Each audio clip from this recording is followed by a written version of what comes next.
Hello everyone, good morning. অনেক দিন পর আবার একটা ভ্লগ নিয়ে হাজির হয়ে গেছি। তো সকালে উঠেই প্রতিদিন যেটা করতে হয়, বাবির জন্য স্কুলের টিফিন রেডি করছি।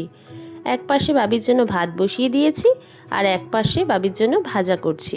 তো বাবির আজকে আবদার ছিল ও রুটি আর আলু ফুলকপি ভাজা নিয়ে যাবে। সেই মতো আলু ফুলকপি ভাজাও বসিয়ে দিয়েছি। এক পাশে বাবির জন্য রুটিগুলো আমি বেলে নিচ্ছিলাম। রুটি বেলা হয়ে গেলে, টিফিনটা তৈরি হয়ে গেলে তারপরে যাব উপরে, কারণ আমরা কদিন ধরে উপরেই ঘুমাচ্ছি। তো সেই মতো দেখো উপরেও চলে এসেছি। তো এসেই প্রথমে জানলাগুলো খুলে দিয়েছি। তো এখন বাবিকে ডাকবো।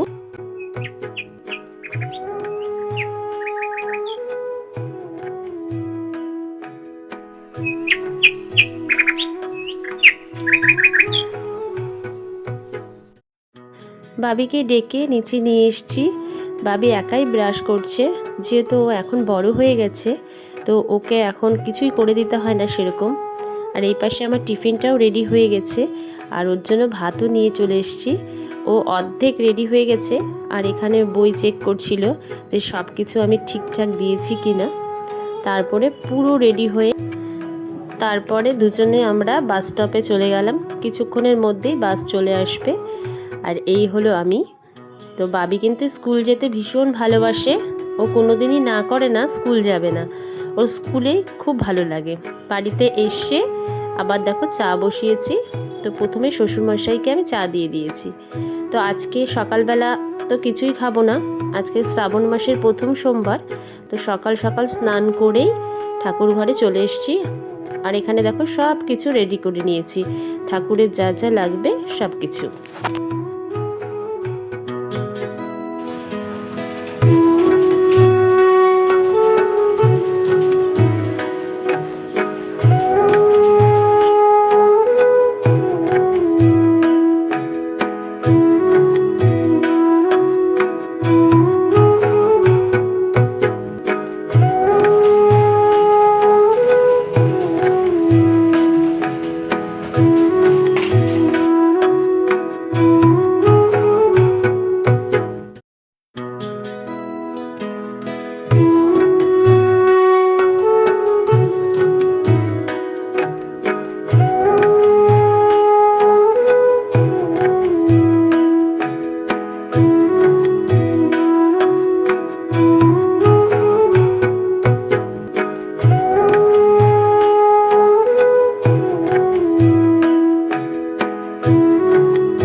আজকের সকালটা আমার কিভাবে কাটলো সেটাই তোমাদের সাথে আমি শেয়ার করলাম।